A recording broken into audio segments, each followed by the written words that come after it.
will you experience at a Knock 'em Dead comedy murder mystery show? Suspense, excitement, love, more love, violence. Well, not really. And, of course, some music. Knock 'em Dead Comedy is the #1 murder mystery troupe, entertaining thousands of people for over 20 years. You have a great night or what? Good. Their hilarious murder mystery shows are full of audience interaction from beginning to end that will keep you laughing all night long. Their shows are not to be missed. Knock 'em Dead Comedy's murder mystery themes include a mob show, a redneck wedding, a high school reunion, a family reunion with a luau theme, or your own custom show. Johnny, you have a good time tonight or what? Had an awesome time. All right.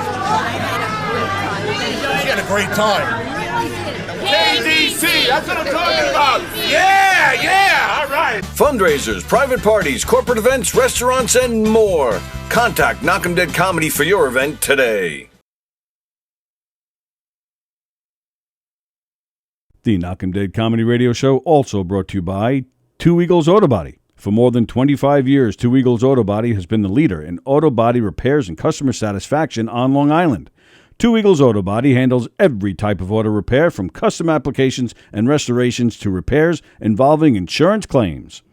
So call Two Eagles Auto Body and ask for John Rossi at 516-328-2527.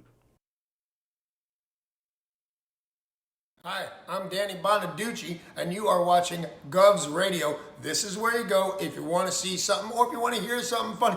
Coming up in just a couple minutes, this is a joke I told. What? I'm not on Gov Radio? Call the police. Call my agent.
Hey, how do you say there, people? It's Johnny Brennan, creator of the Jerky Boys, also of Fox TV's Family Guy fame. I just want to let you know you're listening to Tony and Sally on the Knock 'em Dead radio show. They're going to keep knocking 'em dead, so keep listening, you wacky sons of bitch. Right there. Over and out there, sweet Charlie.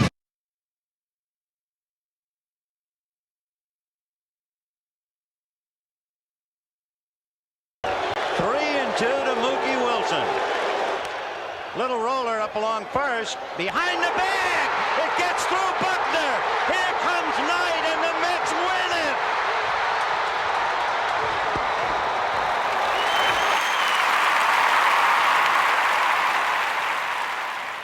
it. Hello, Tony. Mookie Wilson here, 1986 Mets. How you doing?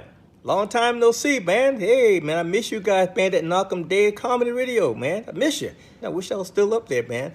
But I'll wait till it warm up a little bit, and hopefully this year things will be a little bit better, man. But when we're talking about comedy, hey, the early years of Mets was a lot to laugh about. You had to make a lot of comedy off those guys. Hey, hope to see you guys during the summer, and hopefully get back on the show, man, at some point in time during the course of the year, all right? All right? Yeah, fine. Contact me, man. All right, Tony. Talk to you later.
Hi, everybody. It's Monday.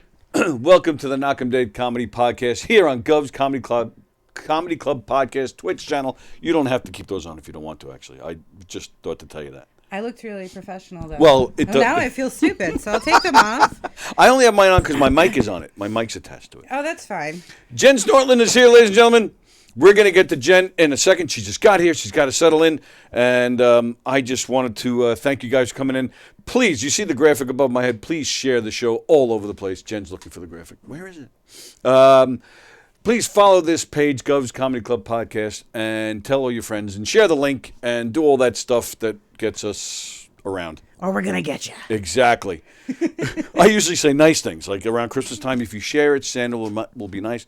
But you're like, screw it. We're going to have a juxtaposition then, because that's typically not how I do things. Is that right? I'm all about the threats and the blackmail. Really? Yeah. With like a velvet dagger, though. Ooh. All right. This is going to be a good one, folks. Do you thumb wrestle? I do, but I didn't like gear up. Should I have been ready for it? You gear up for thumb wrestling? You got to gear up for everything. You got to bring it. You know? You got to rise to the occasion. If I knew, I would have rose to the. You know what? While I wait. All right. We just might. There might be some thumb wrestling going on here today. I got a pretty big spread, so. Oh, he's still talking about thumbs? Well, you know. Goodness. Thank you guys for hanging out with us today. My apologies. Last week, our internet went out.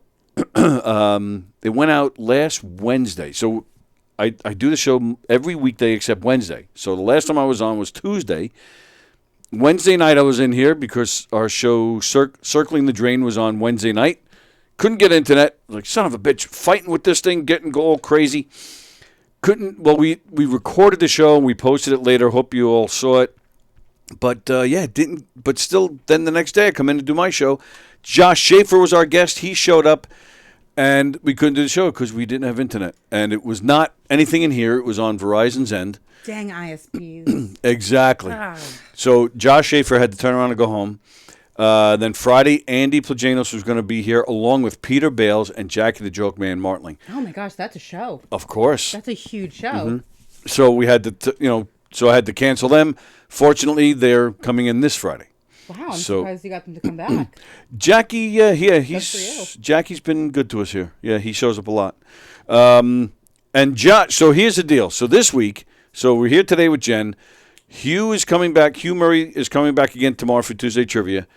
Because we had to turn Josh Schaefer away, I said to him, please, let me know when you can come back and I'll, make it up to you. So he's got another guy that he's doing some projects with. The only day that their schedules link up is Wednesday, which is usually when I'm not here. But because I owe them one, we are going to be here Wednesday. And I'm going to do the show with them. I will not be here Thursday this week. Taking off Thursday. And then Friday we'll be here with Andy and Peter and Jackie. You're writing all this down? I gotta write my calendar. This is too much. Not gonna be here Thursday. We'll be here Wednesday. Yes. And you have Jackie and Peter Bells and Andrew coming on Friday. I got it. That's a good one. I got it. And there's more. So we have Circling the Drain on Wednesday night. That goes from 7 to 8. At 8:30 on Wednesday, Why Are You Like This is the name of the new show that's premiering here at Gov's Comedy Club Podcast with Carla Okerson, Rich Rada, Tim Saliani. Not to be missed. No, not to be missed. Those guys are hilarious. You never know what's going to come out of those guys. I'm really excited to see about like what the whole thing is about. Like, cause yes. Apparently there's something about exploring their past to explain why they are... they're probation officers now? I didn't think that they're allowed to talk about it. That would be my guess, too. Huh. Especially Rada and Saliani, their time in prison. That's how they met. Oh, well, yeah. Yeah, I'm a little scared, a little curious. Just for you to know, I was the one who introduced them to Astroglide. I was like, it has to be water-based. Yes. Yeah. Yeah, you're absolutely right. Yeah, thank goodness you did. Thank you for that. But that's a lot of big personality. Well, Tim and Carly used to have a show with Mike Keegan, who you'll see here tomorrow night with Mark Hirschman, and Chris Monty will be here. So it's an exciting week here. And plus we have Jen, and Jen, you're kind of like our bookend here. I'm a bookend. You're with us today on Monday. I am. Friday night, Donversations.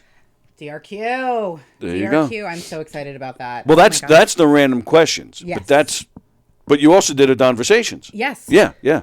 So those are two different things. You know what? I never know what's going on with Don, to be honest. He does so much. He's such a genius that you don't know what you're doing till it's done.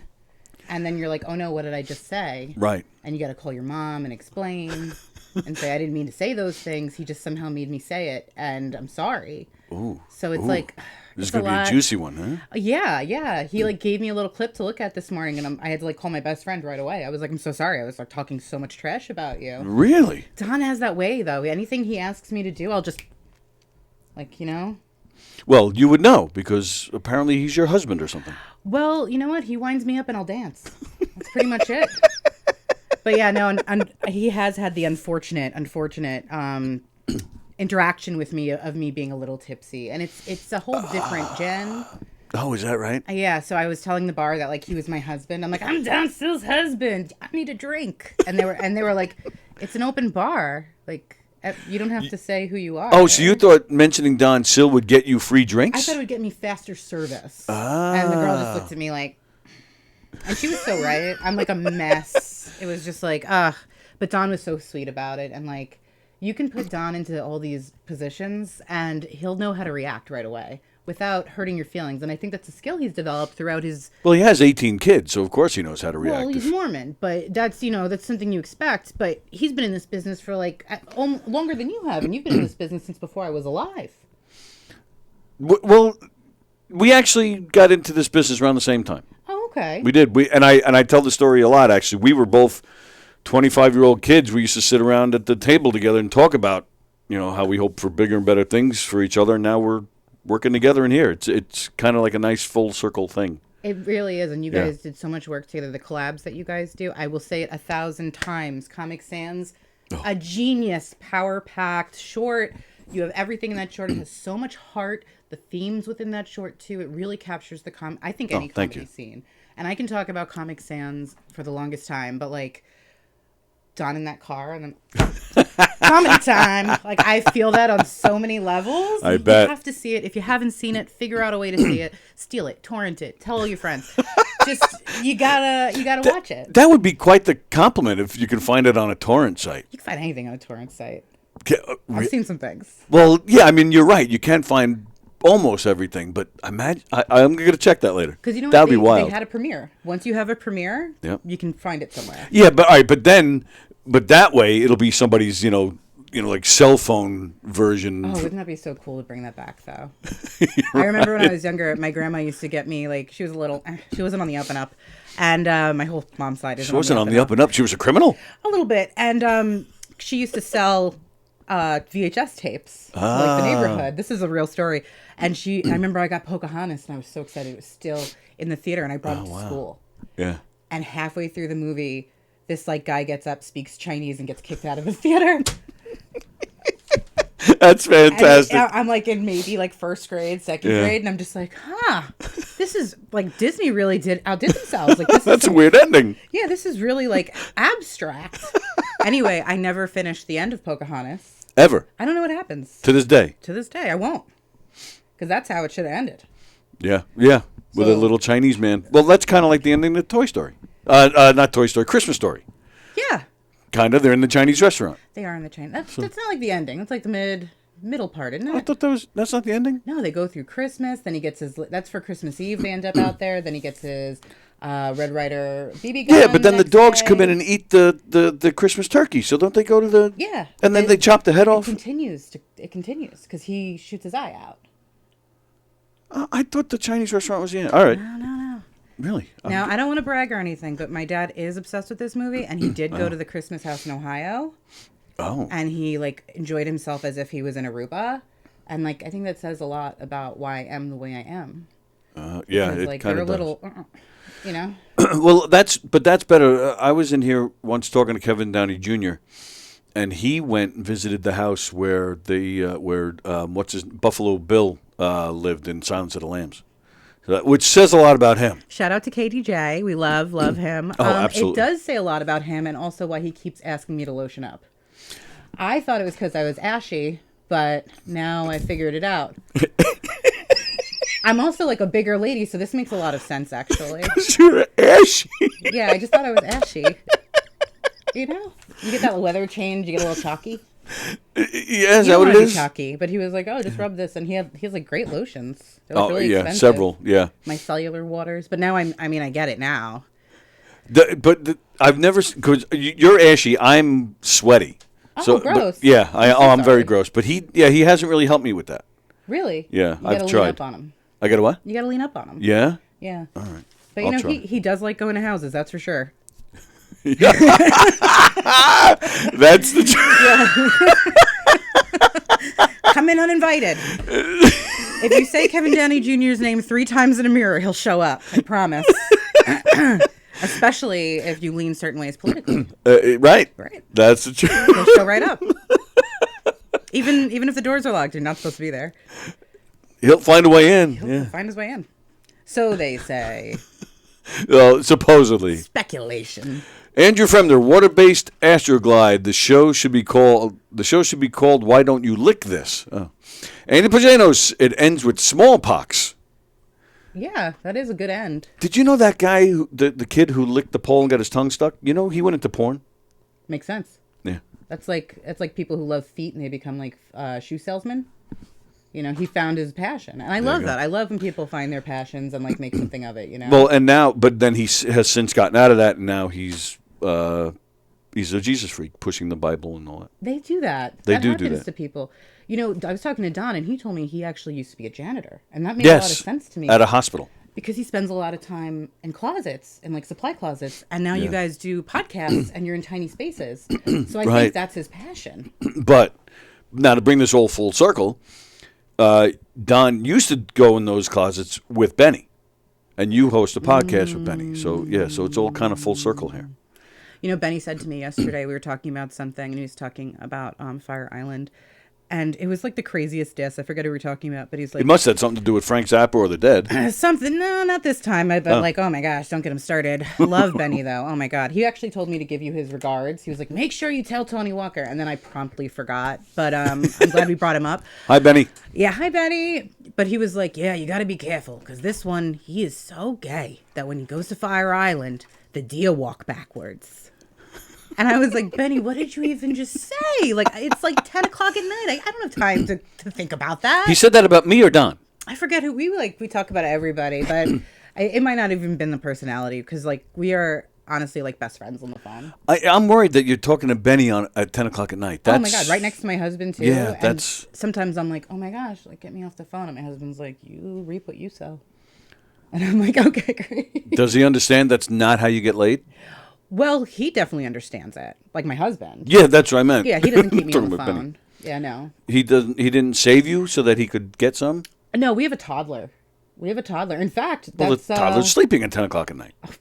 No. That's why I'm doing the show for Barbara C. Wilson. There we go. I would love to get some sleep. If anyone wants to come over to my house at around 10 to 3, I'd be thankful. Not Kevin Downey Jr. Actually, you know what? Fine. Why not? Yeah, screw it. All right, so the show, there it is. We're showing you the graphic. It's this Thursday. Yes. You are producing the show. You are hosting the show. I'm hosting it. It's like a group effort for production. Though. Oh, really? Yeah. Oh, all right, so I'll shut up and you tell us all about it. Well, I don't produce really anything. I just like to have a good time. That's kind of like my MO. Okay. A lot of people are like, "Oh, do comedy for fame," and I'm like, "Ha, you're in for a treat." But I do it because I love it. Because I like to have fun. I have a good time.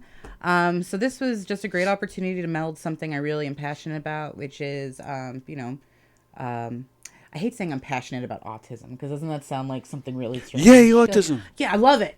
Everybody. But my daughter does go to the school, Barbara C. Wilson, and it's a great way to raise money for the kids. So, yeah, everybody was so helpful. These comedians are actually donating their time. Really? And we've got Carla, and we've got Tim Saliani, and we've got Benny, and Allison Persky, Joe Cravella, Kathy Arnold Jr., Lou Pratz, who, love Lou. Right. We also have this great guy, Dino, who's coming in from the city. Oh, okay. He is hilarious. He has cerebral palsy, and he uses it in his act. Oh, and nice. I tell you, I fall over. It is so funny. So I'm hoping he does some of the few signature jokes that I really love. But definitely come. It's this Thursday. Get your tickets at govs.com. It's right at the top. I would love to sell this out for the cause. And Tony was so sweet that when I brought this up, he was like, "Please stop calling me, Jen. I'll let you on the show. But please stop calling me." And I was like, all right. And then I showed up at his house. So now I'm here. It was a group effort. Everybody came in. I had other people coming up to me saying, "Why didn't you put me on the show, Jen?" Oh, wow. And I'm like, I'm not paying these people. Right. But Well, so it's the first annual Barbara C. Wilson fundraiser school. So let's, excuse me, let me backtrack a little bit. Barbara C. Wilson School is a school for the special needs community. It's preschool through second grade? It used to be. I don't know if it's, okay. Because my daughter went there, but my daughter, how old's your daughter? She's going to be 4 in March. 4? Oh, yeah. Wow, she's young. Okay, yeah, my daughter started there. I think she went to Variety in Syosset at 2. That's another one. At 2, and then she spent 1 year there, and then she went to Barbara Wilson. But it wasn't called Barbara Wilson then. It was called North Shore. But yeah, she went there for 2 years. 2 years. And at that time it was preschool up till second grade. So I wasn't sure if it was still the same. But tremendous school. My daughter, she pretty much learned to talk in that school. That's what we're on our way to do. Yeah, it's a fantastic place. Yeah, they've since moved. They're in Woodbury? They have a few different campuses. The one we go to is in Woodbury. Oh, there's a few campuses There's now? a few campuses. They're doing big work, big things. Nice. And it's a beautiful school. And, if you don't know about it, look into it. If you have a child and see any signs of autism, definitely get in touch with early intervention. Right. And then they'll hook you up with Barbara C. Wilson. Yeah. Or one of the other schools. You got to try everything out. That's what I always say. Tremendous school. And it's definitely a great cause. So, head on over there. I'm going to try and get there myself. And I know me and Don, we were talking yesterday because, we were sitting in the closet. We had nothing else to do. So, I know he's going to try and get here as well. If you don't show up, I'll just know that you hate special needs kids, right? And that'll be the thing people remember you for. I mean, it's really funny because I don't know why I even sent my daughter there. I only had kids for child labor. I really don't care. It didn't work out that way, right? You were like, oh great, I won't have to get my own drinks. I don't have to mix my own cocktails. I don't really want to hear what you have to say, so this kind of works. See, she doesn't say anything, but my daughter gives the best side eye. She's and everyone says, with autism, they're very particular about detail. Supposedly, my daughter is as well. So if I have my nails done and I have a chipped nail, she'll be like, And I'm like, all right, chill. I will get it fixed. Stop. She's very high end, so it's yeah. My husband says I made her that way, but that's how she came out. She's like Stella McCartney. You got to wear all the high end stuff. Stella McCartney. That's what it. That's what kids wear these days. Louis Vuitton. Right. She's got to have the nice Nikes. Exactly. Doesn't matter. Spectrum we're all on some kind of spectrum, but either way, we're all just trying to fit in and accomplish the same thing. So absolutely. Well, recently I found out apparently a trait of being on the spectrum is when you're talking to someone who has an accent, you speak back to them in their accent. This is something I subconsciously do to people, and why many people dislike me. Well, golly gee whiz, I didn't know that. I'm about to say it, y'all. I have a big problem. My dad was in the military. We'd meet like all these people with accents, and they would think I was like mocking them. It's like, no, I just am touched. That's all. It's no big deal. Yeah, it's a compliment. It's a compliment. You like the way they talk better. Yeah. Best. Best. Yeah, see, I love all of our friends from around the world. But yes, this is going to be a great show. I can't wait. And thank you. Like, you didn't have to have me on. I mean, I was going to harass you, but like. No, it's my pleasure. My pleasure. I'm glad you're here. I'm always looking to expand our family here. Oh, I'm part of the family now. You're going to regret you said that. Well, am I your husband? I already have Don. Yeah, right. So I'm good because I don't want to get in trouble. You're like Don's cousin now, so that means that we're related at this point. Yes. Yeah, it's like that Kevin Bacon show with like lots of degrees. Yeah. 6, I think Don was telling me. Was it 6 degrees? I think so. Bacon? Yeah, but now it's only 2 degrees to Don. Don Sill. Wow. All I got to do is say his name, huh? Don Sill. He's just so talented. I can't. He is very talented. And it was so nice to meet him and him to be so friendly all the time. Are you going to call in from the show? Yeah, we have a call in. I don't know who this is. I see there is a name there, but I don't recognize the name. Is this Verizon? You're right. Your internet is fixed. You're live on the air. Who's this? You know who it is. Oh. I know that voice. That's the voice that haunts me at night. Benny. Listen, I don't know who she thinks that it is. Oh, no, it's not Benny. It's not Benny. I believe, I saw the caller ID says Mark the Legend. That's actually what it says.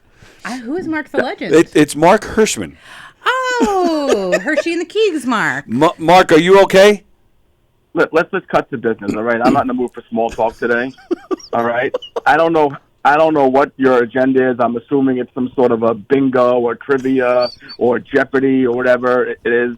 The agenda today should be, where did Hershey and the Keegs sign go, and how are we going to get it back today? I have not gotten to that yet here on the show. I was going to talk about it. So outside, I don't know if you saw, outside there's a fence along the parking lot, and there's banners. And I've showed you guys before on the show for other reasons, but we have banners. Joey Petroni has a banner. We have a Govs podcast banner. I, of course, have a banner. Hershey and the Keegs. In fact, I remember I talked about it on here because it was a cold, cold day when I put up Hershey and the Keegs banner, and Mark sat in the car and watched me. Sounds Son of a bitch, like he had a whip. So he comes out and hands it to me. I thought he had to go to work, so I do it by myself. Wind is blowing. I get it up. And all of a sudden, I turn on, there he is again. He's like, "Nice job, thanks." I was like, "You prick bastard!" But now, this weekend we had the crazy weather. Friday, was it Friday night? We had that crazy wind and the cold. I came in here this morning, and a lot of the banners, like the Govs podcast banner, was on the ground. My banner was kind of folded in half, and the Hershey and the Keegs banner is totally gone. Are you sure it's not covered in poppers? Because that like alley is like disgusting. And I did. I walked around the back of Governors. Like I walked all around. I didn't find it anywhere. Of course, Mark. Then I tell him. I text him. I said, "I'm sorry, pal," and I knew he wouldn't take it well, which is why he's calling. But so sure Mark, enough, do you think that Tony took it down? Oh no, I don't think that Tony had anything to do with it. What my point is that there's multiple signs there. Joey Petroni's is entirely unscathed. Yes. Tony's sign has maybe one little thing that's off of it. The other sign's on the ground. How is it possible that my sign is 20 miles away somewhere from the wind? It just doesn't make any sense. So there's a vindictive sign stealer. Do you think, because you have your daughter goes to the high school that's behind us here, are you suggesting that somebody's messing with her and some high school kids took it down? Oh no, definitely not. No, I actually sent out a text to her and a bunch of her friends to be on the alert this morning to look for it in the parking lot. You sent a text to her friends? Yeah, her and her friends, like the friends group. I'm like the most popular mom in the whole neighborhood. You're like the cool dad. No, yeah, he said most popular mom. I don't think we're talking cool dads here. I know these kids since they're little. I've been driving them around since they're babies. So the point is, they're on the lookout. Keegan doesn't understand how he said he heard reports of the sign somehow the wind made swastikas on it. I don't know how that's even possible. How would the wind cause swastikas on a sign? So I don't know what he's getting at, but there's a problem here. We need to get to the bottom of it. I mean, we could try to talk to Mother Nature. I mean, I could. You don't believe in Jesus, so I won't ask Jesus. But we could pray to God together to talk. To spare us with the wind. For anyone who, my sign was enormous. It was from the top of the fence to the bottom of the fence. Okay? We get it. It's huge. It was an enormosity. How is it possible that the wind took this sign? I mean, that makes more sense, though, because some wind gets behind it and it goes. That's right. I don't know. All right, I don't understand, Mark, what the size of it has to do with it. If it the wind. That's what I always say. My whole life, I always say that. We had your wife on the phone a few minutes ago. She said the same thing. I thought that was my wife. Who's in there with you? It might be because she has multiple husbands. This is Jen Snorteland. Oh, yeah, gotcha. Okay. Oh, yeah, gotcha. That's how everyone reacts to me. Yeah, not hi, Jen. How you doing? Gotcha. Oh, it's Jen Snorteland. Right. Somebody shut that bee up. That's what I always hear. Heard wonderful things about your podcast. Sorry to hear about your sign. Yeah, it's pretty devastating, and I would appreciate if you guys cutting your show short today just to do a little half-hour walk around. Maybe we'll give like a moment of silence. Well, Tony, I will be over there. I get my lunch break from my day gig around 12:31, so I'll be calm in the parking lot, so I'll probably see you. I will, and in fact, I will offer personally out of my own pocket $5 to anybody that finds it. Quite honestly, that sounds like a threat, and I'm going to leave.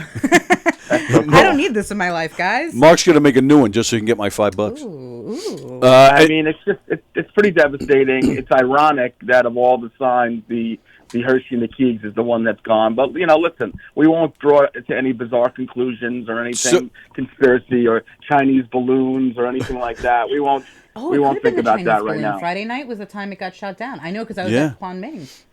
Right. Yeah, exactly. I brokered that deal. Yeah, you brokered the deal. You're welcome, but your sign could have... Well, he does have a racist co-host, so maybe there was a swastika and then somebody ripped it down. I watched some of Hershey and the Keys. Honestly, that's actually a very valid point. And you know what? I actually suddenly have a feeling of catharticism or whatever the word is. That I have a feeling of calm over me because now I know that's the reason why the sign's gone. Now I feel better about it. Right. You're welcome. You just know, Mark, it's not you. It's not you. And it's okay to ask for help. Don't, that's all I'm concerned about. I don't give a shit anything else. And give two shits about the sign, the show, as long as it's not me. Yeah, this is a crisis, but I have a bunch of kids looking out for it. I'll be over there in a little bit, and this is going to be a saga that is going to last for a little while until it's resolved. You know what I mean? he's gonna bring some cement and a pole and make sure that thing doesn't go anywhere. I mean, you got to climb through all the debris that's on the floor. Like, I don't think I even saw it when it was up because it's just like cigarette butts and all this other stuff. We got to make it nicer over there. It is Levittown. Yeah. And I wasn't going to say it because he's from he's from Levittown. Mark lives in Levittown. I'm going to reach out to John Walsh right now. So, is that his name, John Walsh? The guy who looks for people? That's the one. Yeah. So this has taken precedent. I hope that you and Jen have a wonderful show and you can laugh and snicker all you want when I'm sitting here weeping about my sign. But this isn't over yet, and I will see you guys in a little bit. I'll be in the area in about an hour. Sounds good. Good luck. Good luck, guys. Mark. See you later. See you, Mark. Bye now. Oh, my goodness. I give you credit for being so nice when he still didn't even say hi. You know what? I don't know him, but I can't wait to get to know him. He seems like an interesting guy. I mean, you just kind of met just now. I did, It's kind of like Kevin Bacon. I think I'm going to bring everything back to Kevin Bacon today. Okay. But that's fine. No, he seems like a lovely human being. He has a very large vocabulary, and he's from Levittown. So I guess, see you when I see you. I'm from Merrick, so you know how it is. Oh, okay. Yeah. And from there, or are you there now, or both? Both. Oh, okay. Both. I moved back. I was in California for a little bit. Oh, really? Yeah, we were in Huntington for a little bit, so I've been all around. What what sent you to California? It's that the job American thing? feeling to go west. Oh. Manifest destiny. Oh, okay. You have that feeling to travel and go west, coast to coast. I am like Michael Jordan in that way. I go coast to coast like Jordan. Oh. So I went over there, was in Alameda by the bay, and it was cool, and it was nice. And Then came home for a bit and decided I'm going to lay some roots here. I have like an amazing job that is so supportive. I told my boss, hey, I'm not going to be around today because I'm doing this radio show and, you know, I'm famous. And she was like, not according to Mark, though. Mark has no freaking clue who I am. Right. No one knows who Mark is. But they only watch because of Keegan. Keegan's really funny. Keegan's hilarious. I'm linking up with Keegan later this week. So I have like a secret passion project that's going on. So I'm doing like a Men of Comedy calendar for 2024. Really? I am. Is Don, Don's what? Don is December? Maybe. I haven't asked everybody yet, but I'm just going month to month for this year. So that way we have like all the pictures. And then once I get the pictures together, we'll do something. And then hopefully that's going to benefit charity as well. I'm available. Yeah, well. And I have no. Oh, see, you can get the one leg. You can get like that. Come on. That'll shock everybody. 'Cause I have one leg. You have one leg? Yeah, I'm an amputee. Oh, okay. So I could stick out my stump. I mean, if you think that people would love that. Oh, people do love it. There are certain people who really love it. Like, there's a fetish for everything. You can make you should be doing a podcast like that. Oh, boy. Is that him again? Is he really upset about a sign? It's not him again. Oh, boy. I'm not sure who this is. All right.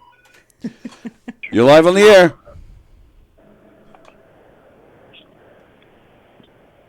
Nobody. What up? What up?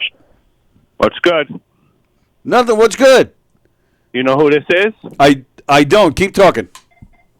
You have a fucking sickness, Mr. One. Oh, hi, Jay. I didn't realize it was you. Oh, I love Jay. This is his year. I'm calling for Hirsch. I'm calling because I feel bad for Hirsch. He thinks he called in to get his sign back, but there's 3 people fucking watching, so he definitely called the wrong show. Oh, my goodness.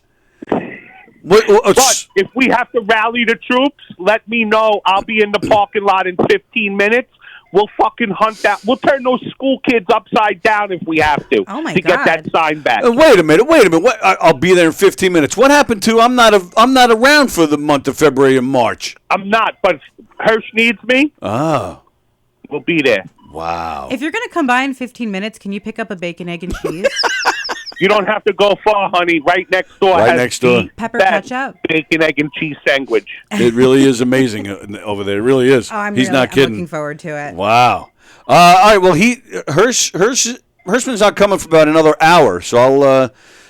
But yeah, he's he's sitting at his desk right now weeping. So yeah. I know was how broken Hirsch up. is, man. Yeah. That sign that hurts. Yeah. Yeah.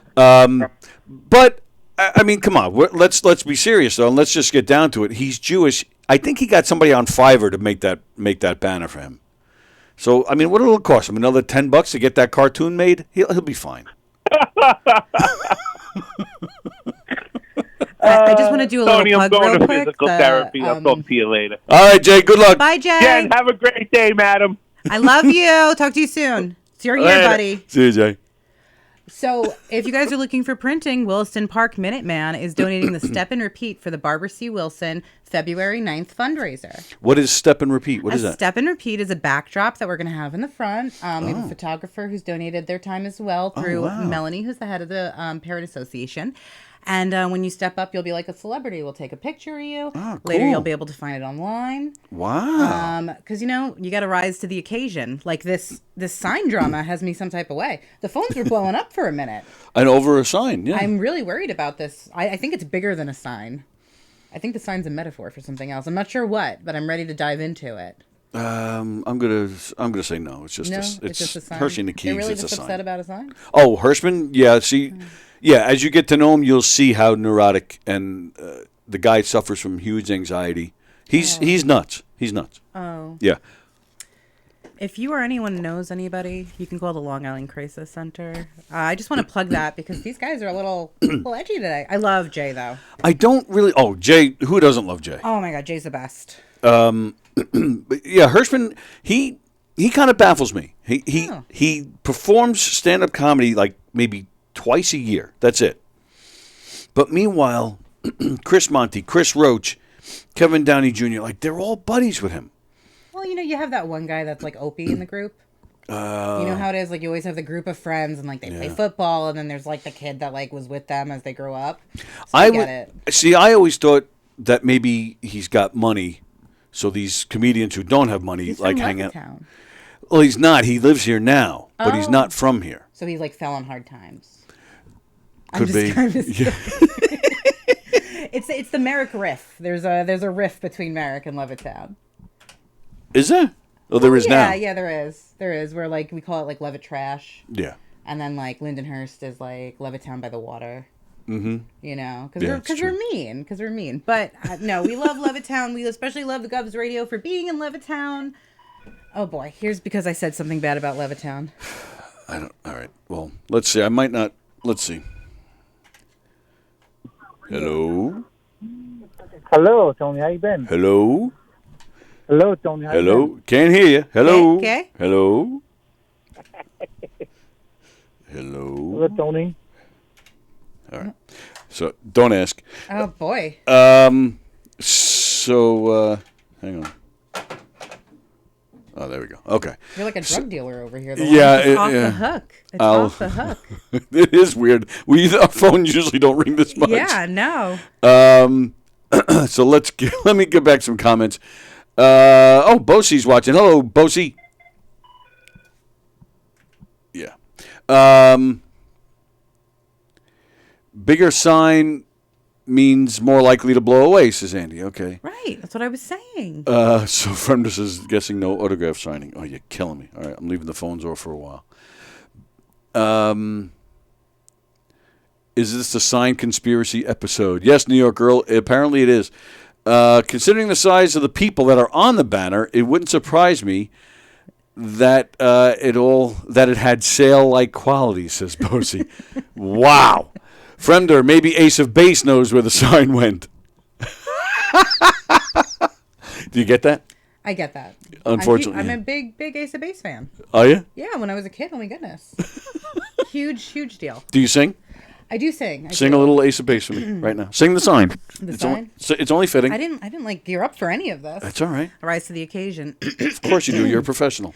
I saw the sign and it opened up my eyes, and I am happy now being without you. I let you go. Oh. And that's like no warm up. It was No very warm-up. nasally. Unplanned. That was amazing. You know? And you knew the words. And then you can be like, she leads a lonely life. Oh yeah, I remember that. That was a good one, right? I do. You thought I was joshing, man. I'm a very eclectic chick. I see that. And then Wow. after this, I'm going to learn all about signs. I'm going to be like, I need to know what's going on. Is Hirschman like a Libra? He strikes me as a Capricorn. I have no idea. Maybe I don't know what any of that is, honestly. Also, how I can just BS my way through it. I love to talk to people about their signs, though. People are so All right. excited about it. I'm a little late, but this is for your singing. Oh, thank you. I'm so used to applause these days. I'm just kidding. Thank you so much. If you ask my mom and you're like, oh, how's your daughter doing? My mom goes, she's a comedian. She's an actress. She's a singer. Doesn't mention that I'm married or that I have like a job where I'm a manager. Nope. My daughter's an actress. That's what she does. Thanks, Mom. Well, I guess that's more impressive than She having mentions kids. plays I did like 20 years ago. She's like, did you see her in the play? If you go to the library, they have a copy of it. They play it on the holidays. I don't even think that's true, but that's what she tells people. She's like, they play it on the holidays. They play it on the holidays. On the holidays, they grab out that 20-year-old VHS. My time to shine, guys. Let's see. Maybe, a lot of my picks ended up online. Get it? No, Andy, I don't get it. Andy Plajanos. A lot of my picks ended up online. Is he saying he was a porn actress? Carol Miner, Levittown always has a beef with other towns. That's true. Word. To Bosie, to be fair, they keep him around for the token kosher friend. Oh, that's why the other comedians hang out with Hirschman. Oh, is he Jewish? Oh, yeah. I didn't know if man had two N's or one N at the end of it. That's German Jewish, like you can tell the difference. I'm from America, so we don't like deviate people like that, you know, like we're just friends. I don't know why you guys have to like put people into all these boxes. I like being in a box. You like making fun of Jews? I mean, I don't understand what you're trying to say. No, I don't. But Hirschman and Keegan. I know. I've watched Keegan the beginning of their racist. show, and like they started talking about some sort of race riot, and I'm like, Yep. guys. Yeah, I one of these days when we're doing their show on a Tuesday night, we're just gonna get like blown up or something. It's gonna happen. Well, their show happens right after my show. Oh, is that right? Yeah, I do the Gagoot show with Benny. Right, and that's Tuesdays at 8? Tuesdays at 7. Oh. Because their show, I believe, is at 8 or 9. Their show's at 9. At 9, so you can like have a rest, have a snack. Okay. Have a snack. And then you can check out her. I know that by that time after our show, everyone's kind of like beat and like does their laundry or whatever. Or they're hungry for Italian food after seeing the Gagoots. Right. Hungry for Italian food or maybe some bagels to see Hirschman. You never know. Right. That lox is delicious. Yeah, so we have the show the same night, which is awesome. That is cool. So when I'm done with my show, I get home right away because I have to decompress. And I started watching this show, and I was like, oh, this is a lot. So definitely like take a break and then watch it because it's a lot to unpack. Yes. It's a good show, though. But definitely, shameless plug, the Gagoot Show. You can see us on YouTube. You can see us on Facebook. Who's on it this week? This week we have Jillian and Joseph. They own the... Jillian and James, they own the Dog-Eared Bard in Northport, and they're also a publishing house. Yeah, they make their own coffee, they write their own books, they publish other people's books. They're like family members to us now. We like go and hang out with them. They're the coolest people. Wow. Also, Carla's gonna stop by to talk about the show with Tim and Rich. Oh, okay. She's also my Valentine. So, there could be some tension between us. She's your Valentine. Yeah. I asked Don, he said it was okay. Because he's my husband. So like, right. No, I got that. Yeah, Carla's my Valentine this year. But what about Keegan? What about Keegan? Now, what about your other husband? Don?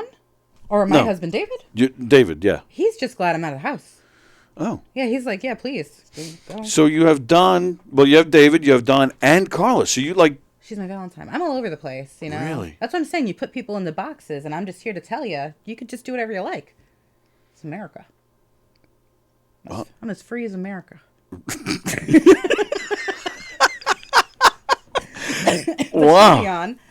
And that's going to be really exciting. And I'm sure I'm going to hear so much more about this sign issue.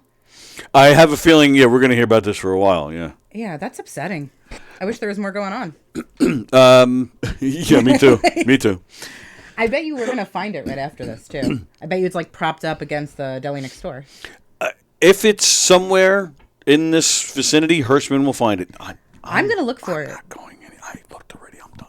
I'm going to look for it, and if I find it, I'm just going to pass it through other comedians, and they'll never get their hands on it. I promise them that. Yeah, get other people to write something on it or something. We'll pass it around, and it'll be have them take pictures. Make them guess where it's going to be next, and have people take pictures. And we'll have them try to find it. Yeah. But first, I have to find it first. So hopefully I can. I'm a pretty good super sleuth. I used to watch a lot of Carmen Sandiego. Should I set up a Zoom or something? And we'll as we, I could set up a Zoom. That way people can see us driving around looking for it. No, hard pass. I want people to know my card and stuff. It's weird. All right, I'll tell you what. All right, so forget the $5. I said before I'll give you $5 if you find it. I'll do better than that. If anybody wants to come around here and look for that sign, if anybody finds that sign, I will buy you a pair of tickets to see that show on Thursday. Oh boy. Wow. And if you come to the show, I will either take a picture with you or leave you alone, whatever you prefer. Whatever you prefer. It's up to you. It's like a win-win. Yeah. I'll do whatever you like. Like I said, wind me up and I'll dance. So, yeah. Oh, is that part of your act? No, that's just a philosophy of life. So, your daughter is 4. All right, yeah, let's get back to talking about you. Stupid I know, this sign. guy's really skirted my show. we got time. We're only halfway through. Oh. So your daughter is 4. She's doing well at Barbara Wilson School? Yeah, she's doing great. She's an equestrian. She does she does horseback riding. Oh, cool. Which is scary because if she becomes a horse girl, like how can I relate to that? I'm not a horse girl. I always expected my kid, I would bust into her room when she's 13 and be like, "You smoking weed in here? Give me some." Yeah, exactly. That's my stash. But no, she's probably going to be one of those horse girls that's popular and gorgeous. And she does that. She does music therapy. Oh, nice. She's a favorite amongst friends. She's gorgeous too. She doesn't look anything like me. It's crazy. But she's gorgeous. Yeah, she pulled all my beauty when she came out of me. They say that. I've heard that. Yeah, now I'm Botoxing just to keep up. Oh. Just to be this, I've got to put work in. That's some tough stuff. You don't need Botox. It's a hard pill to swallow. But she's gorgeous. She's blonde hair, blue eyes, so cute, and she's my kid, which is like crazy because I'm not that at all. So she looks more like my husband and my Nordic heritage. Oh, okay. So it's good for her. That's a plus. She's doing a really great job there, and all the teachers there are amazing. I don't know if you know this. I mean, you probably didn't have this growing up, but now there's a chat for the teachers to talk to you all day while they're in school. It's called, we use Dojo, and they like instant message you all day. Like, hey, here's a picture of your daughter eating peanut butter, or like here's a picture of your daughter like doing something. And it like almost everyone's like, isn't that so great? And I almost feel like a little intrusive by it. Like, now I have to like be by my phone, and like I feel like I have to respond quickly. Plus, don't the teachers have other things to do, like teach your kid? Well, honestly, at Barbara C. Wilson, she's in a 6 to 1 to 2, so she has 3 teachers for 6 kids, and these kids are always sick. So like it's really like she's getting 1 to 1. Oh, okay. I mean, I have been sick for like since I can remember. I've never felt well. These children come home and they make you so sick. And people tell you, they're like, oh, your kids go to school, they're going to get so sick. And I'm like, yeah, sure. I have not been well. I've got a low-grade fever right now. But it's a sign issue. I'm just kidding. I don't have a fever now. I actually feel pretty well for the first time. I have this like hacking cough. Oh, my God, it's horrible. But I think this sign situation has like invigorated me. All right. Well, this will make you feel better. This will get you back. Tell me. Don still usually sits in that chair. I can tell because it's broken. Because you can't contain Don. Who could? Who could ever? Well, yeah, the armrest that broke, it's right there. Oh, okay. I could fix that for you. You think? You still have the screw here. Unless the screw is stripped, you should be able to spin it. No, we've all... Trust me, there's been many, many attempts. And it doesn't work. I kind of know you guys. Also, you can just put a little... It's plastic, but just a little Gorilla Glue would be okay. Yeah, that's been suggested, and I just haven't done that. It's fine, though, because, like, who's on a show and, like... Exactly. Like, who does that? As I'm sitting here like this. Me, I do that, though. Like, well, it's because you have the one leg, though. Yeah. You got to catch balance. You can't have a broken chair. It wouldn't work for you. Well, it would be fitting. Can I ask you a very personal question? Anything you want. Thank you. Do you have one of those sports legs that's like bent? And do you like run marathons? So not this past summer, the summer before that, we had a race on the track at the school behind us. We didn't ask for permission. We just went and did it on the day after the 4th of July, July 5th. And it was me, Carla, Sally Annie, Don. I need to see this immediately. Yeah, it's out there. Bosie. I'm missing somebody, and my apologies to whoever I'm forgetting. Bosie won. Bosie kicked our asses. He's nimble. Yeah. He's like scrappy. And this was before he lost weight, no less. Oh, wow. He still kicked our asses. He beat Saliani and Carla? Saliani did almost as bad as I did. And Carla was a close second. Don actually wasn't too far behind either. But Don ended up pulling a muscle. Saliani pulled a muscle. How many laps did you do? Just one. We ran the football field, 100 yards. I can't even... I wish I could make jokes about it, but quite honestly, the idea of you being like, Jen, let's go run that track makes me like want to faint. Well, Bosie almost did faint after. Like the only person that seemed to be... You guys did a sprint. You didn't really do like a race. Like it was a sprint. What? It was... Well, yeah, but you're sprinting because you're racing. What do you mean? I guess. When I think race, I think like, going around the track a couple of times. Oh, no, we didn't do that. So, did you have the special leg? Yeah, that's where I was going. I didn't get that leg that looks like a J. Like the fiberglass curve. Right. Yeah. But I did get a leg where the foot is kind of like almost on a heel, and it has like this spring. Yeah. And I tried to train for this damn race, and that I just couldn't figure out this foot, and it wasn't. Yeah, and to walk on it was almost impossible. And I was having problems up here, with it, and I just never really got the hang of it. So I think you should really be more sensitive to able-bodied people because is that okay to say able-bodied? I feel like that's a shit way. That's not good. Real people, useful people. Useful people, right? Not me then. But well, no, you're not missing a limb. You're useful. Not yet. We're getting there. I got extras if you want to chop a leg off. Sure, I'm here for you. I see these people competing all the time, and they have that special leg, and I just think how much effort and work people put into it. Mm-hmm. And then here I am with 2 legs, and I'm just a piece of shit. Like And it makes me feel terrible because I'm like, wow, these people are so inspirational and look at what they're doing. And I'm like, my husband's like, do you want to like walk around the block with the baby? And I'm like, I'm going to take a nap. And it makes me feel bad. So I think you should really think about that before you go off. But I'm going to look at this race. Well, I'll make it even worse. There's a one-legged woman who lives in Hicksville. She's made it to the Olympics. Like she's been around, and you'll see her. She's been on TV. She's all over the place, and you'll see her. And she's actually kind of hot. You'll see her through the streets of Hicksville and Levittown. I gotta say, limbs or not has nothing to do with hotness.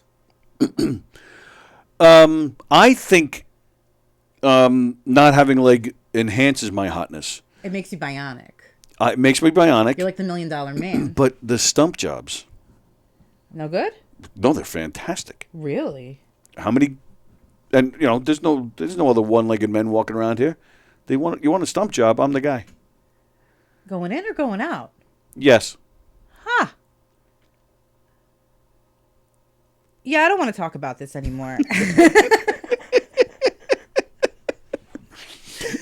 That's a problem I have. It's like too much, and I just can't. Like my brain's like, shut it down. Yeah, this is not what you expected today. No. Actually, it's not what I expected today either. This is take a hard turn. I tried. I brought it back. I asked about your 4-year-old going to Barbara Wilson, and somehow, is going to Barbara C. Wilson. Maybe she'll race you guys.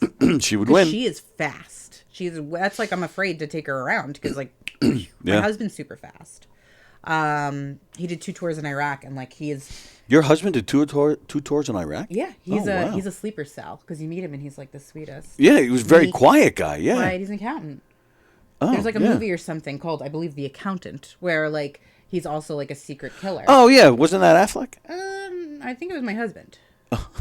I didn't see it, but me neither. My husband's a sleeper cell. Like everyone's like he's so kind and so nice, and he almost seems like kind of feminine. And then you realize that, like, he's a killer. He's like a cold-blooded killer. Is he going to murder Don Sill? Absolutely not. He loves Don Sill. He loves Don Sill, too? Loves Don Sill. Is Don Sill his husband, too? If he wants. I mean, my husband is, like, the most supportive, nicest guy. When I was doing the DRQ and stuff with Don over the computer, my husband's like, send Don my regards. Like, that's my husband. He's, like, such a little professional, adorable. Is that code for a dick pic? If it is, Don would be, like, very impressed. Oh, nice. You know, like my husband's impressive in many ways, but also like just being a supportive guy. Okay. Like he's never seen one of my shows, which is great. Oh. Because that'd be weird. He does watch my podcasts that I'm on. Okay. He watches the Gagoot Show. I come home and he critiques it. And it's like one of our favorite things to do. I'll like bring food home and he'll be like, you really dropped the ball there. Like, that's no good. Oh, wow. He's my biggest critic. I'll like throw jokes off him and he's like, you might as well just be like, women be shopping. And I'm like, stop. It's not that bad. And he's like, just make a tagline and just do it because that's the type of things you're giving me right now. And I'm like, okay, I'm sorry. Oh, my goodness. Be like, let me see you get up on stage, jackass. You know what the thing is? If he did, he would be so successful at it because he is so funny. Like, the dude keeps me laughing all the time. And I'm like, he's just like inspiring. And he loves to watch the things that I do and the people we meet. He's always like, you have such interesting people that you meet. Please don't like bring them to the house or ask me to like go out with them again. And I'm like, oh, I was trying to set up a double date with Keegan, Carla, and me and my husband. I said, yo, like Keegan suggested the Olive Garden. Okay. And my husband's like, this sounds absolutely terrible. I'm not doing that. Not even close. And I'm like, bougie, baby. But because of the Olive Garden or because of Keegan? I don't know. I didn't want to get into it. That's my guess. It's the Olive Garden too. Like my husband's really bougie. He got it for me when I met him. He didn't even have a TV in the house. True story. And I actually said to him, I said, and this is on my set, guys. I'm giving you a taste. I said to him, I said, what are we gonna do? And he looked at me and he goes, you know what we're gonna do. 2 days later, he bought a 65-inch flat screen. True story. True story. So when he met me, we elevated. I like took him to the good seats at Yankee Stadium. Nice. And then recently we went to like not so great seats at Yankee Stadium, which I thought he wouldn't mind because I'm being fiscal. I'm being frugal. Mm-hmm. It's nice. And he's like, these people around here. These people are terrible. And I'm like, I picked you up from the gutter. But, that's right. You know. The cheap seats at the stadiums are more fun. No, they're not. Yes, they are. You're out of your mind. The people are more fun up there, and they yell and they scream and they joke around. The people at the good seats, they just sit there. There was like a girl crying in front of us, and there were like kids running around. It was terrible. I like to sit like right behind first base by the Kettle One Club. Okay. Yeah, that's where I like to And be. you actually watch the game? Are you're a big baseball person? If anyone wants to buy me Kettle One tickets, absolutely. Huge baseball person. My husband is, so by proxy. Got it. He's a big baseball guy, big hockey guy. Unfortunately, he doesn't get to watch it because we take care of my daughter. So to circle back, Barbara C. Wilson. Yes. This Thursday, 7:30. great lineup, good cause. Yeah, awesome cause. My husband won't be there, but he'll be there in spirit. But yeah, it's gonna be. I'm shocked that these. I feel like, and you can tell me if I'm right or wrong. Those are 2022's top comedians, in my opinion. All right, let's see. Well, Carla always rocks. Yes. Tim Saliani always rocks. Yes. Joe Cravella is like... He's on his way up. Yeah, he's on his way. Yeah. Kathy Arnold has been one of the top Long Island comedians for a long time. Yes. Benny, no. But you know what? He's coming out of retirement to do this for me. Benny was retired? He hasn't done stand-up in like 20 years. Really? Yeah, no, he hasn't been up on a stage. I didn't know that. Yeah, so this is like his big coming up party. Allison is fantastic. Lou is fantastic. Lou is just one of the nicest people in the world. Oh my God, don't we love Lou Pratz? Yeah, absolutely. He's such a great guy. Do you know the story with me and Benny? And I know I've told the story before. But no. The first time I met him, Don was doing a cable access show. That's how old we are. In the morning, like that really early show? No, this was like, honestly, I don't know when it aired. We used to film it Tuesday nights. Okay. Out in Riverhead. I used to drive from freaking, where was I? Hicksville or Seaford? Out to Riverhead. Don was doing a talk show. And it was was it the first episode? I think it might have been the very first episode. And he had Benny as stand-up, right? Don comes up to me and he goes, all right, let's, Don was trying to make things like a little different. Instead of, Benny ending and said everybody applaud, Don had me dress up as a cop, and he's like, when Benny says such and such, run out there, drag him out, pull him out. You as a cop is great. You would look so much like RoboCop, in my opinion. Well, I had 2 legs at the time. No, I'm not even talking about the legs. Oh. Now, I'm a RoboCop fan. Oh, okay. So, like, facially wise, we'll talk later. Oh, nice. Yeah. I had hair back then, and I was thin. Oh. Yeah, I was much better then. So I decided to ad-lib, and I'll be honest with you, I didn't even watch his set at the time. I don't know, we were doing stuff behind the scenes, whatever, getting ready for the next bit while I'm waiting to do my part. So the time comes, and I run out there, and I was like, come on. Benny's like, hey, what are you doing? Hey.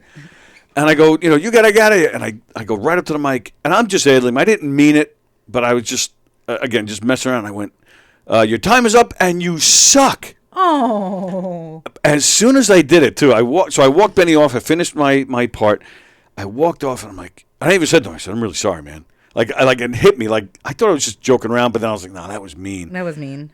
So I'm like, I'm sorry, but I don't think he knew. Like, I don't think Benny even heard it at the time because all the commotion and whatnot. So he really didn't respond. I don't think he knew what I was talking about. But then after that, I didn't even see Benny for a while after that because I think I pissed him off and I felt bad. And I didn't see him for a while. But then when he had his Gagoot show on a different streaming platform that's not around anymore, he brought me on as a guest. And sure enough, as I'm sitting there, he's like, by the way, you suck. I'm like, yep, I had that coming. Have you ever seen a sad Benny? It is like not a good sight.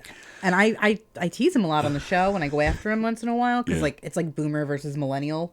Yep. He'll be like, get the DVDs. And I'm like, no one has a DVD player, dude. Like, stop. Or he'll be like, Grateful Dead. And he'll like go off on this like whole tangent. And like, nobody cares. The Dead and Zappa. Like those, he'll talk about them for hours. He will. But unfortunately, like we do also like those things. But I have to try to like reel him in. And there were a couple times where I think I bruised him. And afterwards he looked sad. And I'm very cognizant of it because no one wants a sad Benny. I thought, this is a crazy story. Me and Andy Blajanos were doing the show in here one day, and we were filming Comic Sans. Sorry, we had a rehearsal for Comic Sans. Now, I don't know if you know, but Benny was originally supposed to be in the movie. That's all he talks about. Oh, okay. No, I'm just kidding. Okay. You can tell me the story, though. So, so nothing bad, but he ended up not being in it. But for the very first rehearsal, he was still at the time in it. The rehearsal was in here. So everybody comes in, we do the rehearsal, and we leave, and Benny left a jacket in here. So he contacted me. And Did you guys steal his weed? I didn't even check. You didn't check his pockets? I didn't check. Mistake. I didn't even think about that. Mistake. No, that explains because he really wanted this jacket back. I bet. I'm such an idiot. I didn't even think about that. I am really stupid. I should have known. So, he says, because Andy comes in every Friday. Andy lives out east. Benny lives out east. Andy works out east. So Benny was like, give the jacket to Andy, and I'll, because he'll be closer, and I'll go pick it up from him. Andy had something going on. I forget what it was, but he wasn't going to be around, and he was like, no, I'm not taking it. I'm like, okay, no problem. And so it was a Friday, and I had a very busy weekend. I forget what I had going on, but I mean, it was a nutty weekend for me, so I figured, all right, I'm leaving the jacket here. Safe place. I'll work it out with him next week. So sure enough, it was maybe 2-3 hours after the show, and he texted me, all right, so Andy has it. I'm like, sorry, Benny, Andy couldn't take it. He's like, so where's the jacket? And I go, well, I left it in the studio, and Benny got very upset with me. So I'm like, all right, Benny, take it easy. I'll get you the jacket. A little back and forth, no big deal. But, but still wasn't sure where I kind of stood. Andy wasn't sure. I think, I don't know if it had something to do with the jacket or something else, but I don't even think they're friends on Facebook. I think they were at one point. So then Benny ends up getting the flu, like right after this, like the next day. Okay. So that following Friday, me and Andy are in here. We're doing the show, and neither one of us, because, I mean, when you came in, you didn't even see me. I didn't see you. Right, I'm sitting back here. Andy's sitting there. So it's not like, if anybody's coming from this way, I don't see them coming. Andy and I just sitting there doing the show. All of a sudden, the door slides open. So we both kind of stop and look. There's a man in a hoodie, glasses. He's got like a scarf or a ski mask or something. Like his face was totally covered, and and he's in jackets and So we just stop and we're like, and he just kind of walked in and Andy and both of us later on were like is this our death? Like we really thought that somebody was walking in and was just going to go. Could you imagine? Like we didn't know what was going on, and he didn't say anything. He just he walked in, he took 2 steps and he stopped, and he's just staring at us. We're staring at him. He then turns around, grabs the jacket, and leaves. Doesn't say a word. We're like, oh, I guess that was Benny. It was the strangest thing. I hope it was Benny. So security around here between this and the sign is very lacking. Apparently, yes. And I think we should beef it up before I leave because I feel like people listening are going to get the wrong idea. Well, it's always safe for a good comedy show.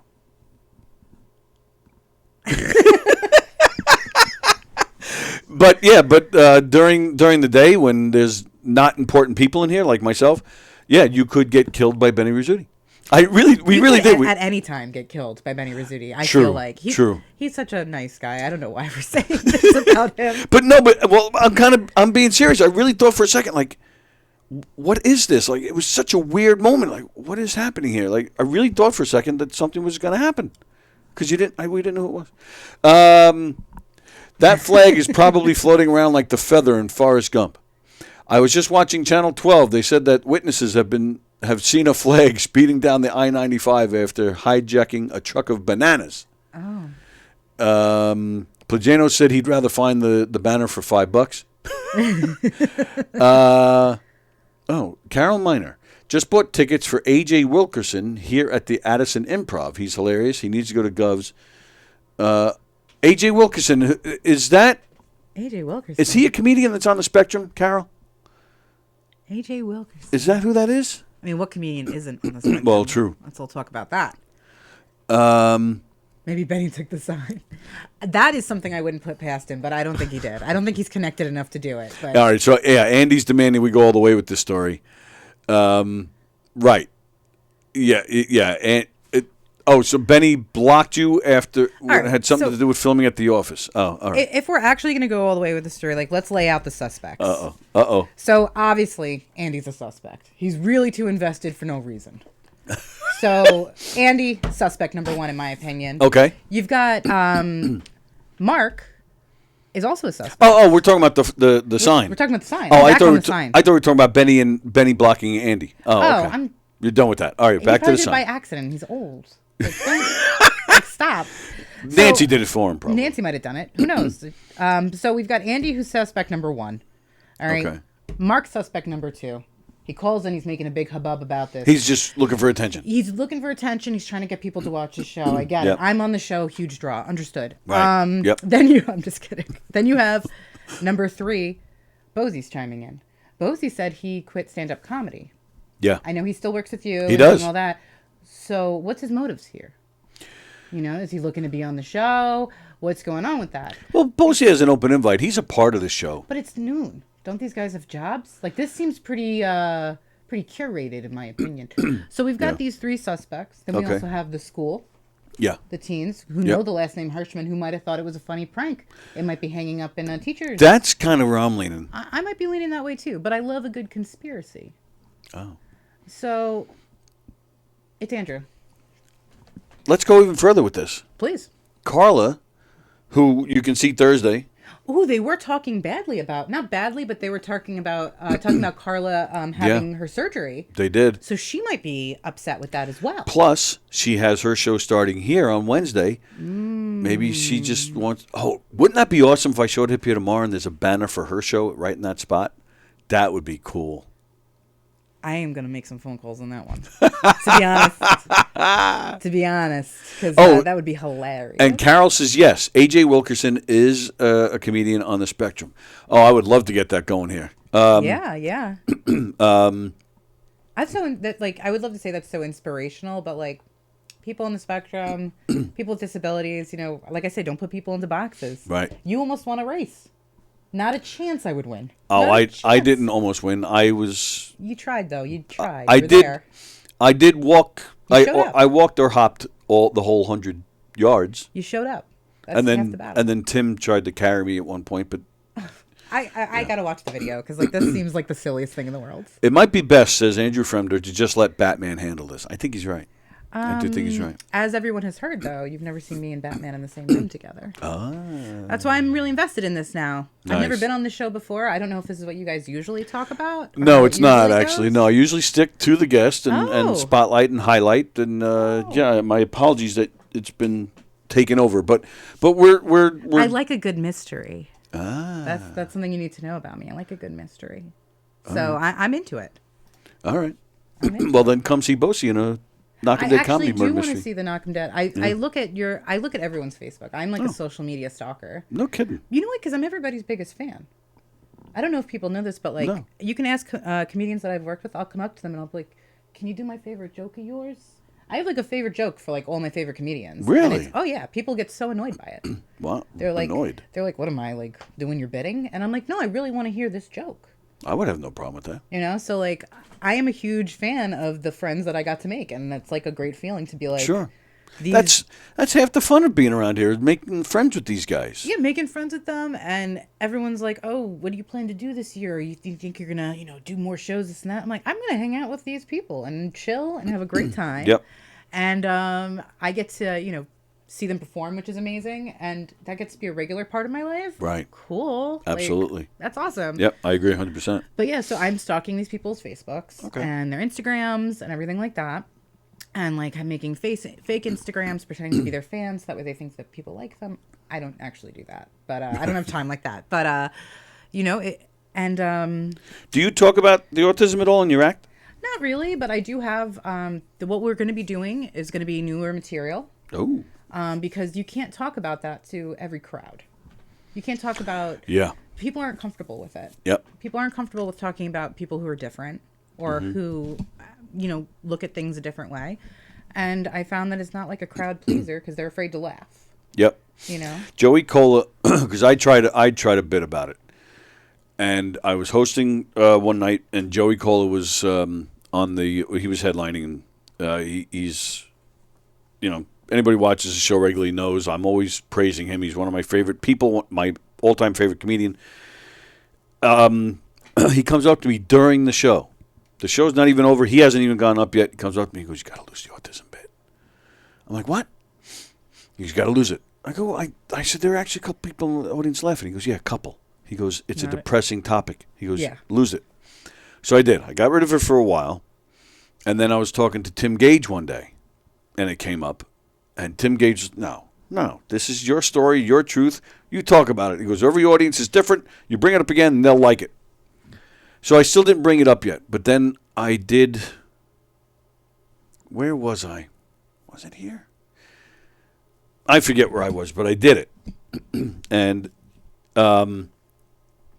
it bombed. Yeah. And as I'm doing it, I'm saying, I'm like, I'm never doing this bit again. It's out. Joey was right. I'm done with it. So I used to study comedy, like really, and not that I know better than anyone else, but the one thing I that I feel like I'm pretty good at in my very short time, is know your audience. Right. And hear what they're saying. They're paying to see you. You're not paying to see them. So if I hear my audience being, if I know, for example, this is Barbara C. Wilson, I'm going to throw out the jokes that, about things that my daughter does, about things that people do, things that people say to me, because they get it. They get it. And a very small group gets it. And that's why this show is so important. But most audiences, you get up there, and it also depends on the time you're getting up there. If I'm one of the last people or right before the headliner, I know that audience is going to be trashed.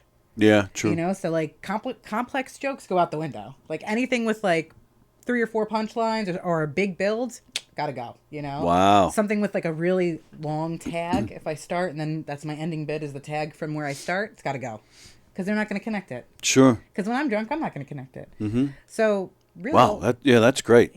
But you get it. Yeah. Like it's all, you have your canned jokes and you string them together, and it's getting there that I think is the funnier part. Knowing your audience and being like, this audience is Italian. I can tell that most, you're in Long Island. This audience is mostly Italian right now. I could pull out all my Italian jokes. All the jokes about me growing up, they're going to eat it up. Whereas I've been to audiences in the city, and I brought a lot of my friends who were Jewish. People started doing Jewish jokes, got heckled off the stage. Oh, wow. Whereas Hershey and the Keegs does these jokes and people think they're funny. So it's know your audience. Okay. So that's why at this show is very special, and we get to talk about our truth. Yep. Because the audience appreciates it. And really that's what we are. We're, they're paying to see us. And I always think that, and it's something that I hold in my heart, that if you're coming to see me, you're going to laugh. And I'm going to make sure, I'm going to curate it to you. Mm-hmm. It's not about what I have to say. It's about your reactions to me. Oh, yeah. And it'll get you, though, because after shows, I've been pulled around for pictures and things, and I don't like that part. So it'll get you. It'll get you. But yeah, resonate with your audience. That's what I try to do, at least. The pictures of the audience is a good thing, because that means if they want a picture of you, that means they want, they liked you and want to remember you. Now imagine being a person who doesn't like to be touched. It is hell, but I so appreciate it. And Nancy runs like a fan page, but usually they just go to my page anyway, and they'll message me, and it's really nice to have after a show when I'm like home by myself eating Chinese food in the dark. Like a drunk person being like, you were so great. Here are these pictures I took that I'm like, untag. It's like me, like they put my hand on their butts. I'm like, not good. Can't have it. But yeah, I forgot what we were talking about. Me too. Yeah. The, what else? So you only have the one child? Just the one. It's enough. Yeah, it's a handful. I will tell you that it does get easier as they get older. What do you? How old was she when you got the diagnosis? 1 in a couple months. Oh, okay. Oh, Yeah. wow, that's early. Yeah. I'm pretty astute, I'd like to think, and it's your kid. And I thought she had a hearing problem because I would call her name and she wouldn't answer. But you throw Bluey on, she was like, "What's up?" And she'd like come running into the room. So I was like, "Oh my goodness, something's wrong, but I don't know what." And not really wrong, but it's there's this great short poem, and it's called "Welcome to Holland." I don't know if you're familiar with it. I am not.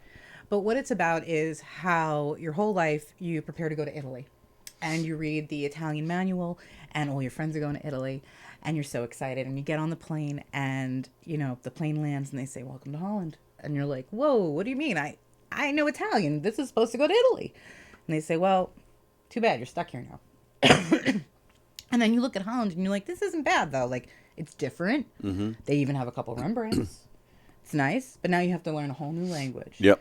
And the friends that you thought were going to be there with you aren't there anymore because they're in Italy. Mm-hmm. And it really resonates with me because people are like, "Oh, you tell them, oh, my daughter has a diagnosis." And they're like, "I'm so sorry." And I'm like, "Well, don't be." Right. Because my daughter can literally climb a mountain. Mm-hmm. My daughter can ride a horse. Right. like your 4-year-old cannot. So like there's just a difference. It's different. It's just different. Right. And even though the sleeping thing would be great if like we could knock that down, that's her truth. And I'm her audience. Right. So it's I always just, because again, my daughter's going to be 24 next month. So that's awesome. Yeah, and I just look at 24 years, and just the friends you've made, the ones who are in Holland with you and whatnot. I have made some close friends from that community. I'm very involved in the community, so there's plenty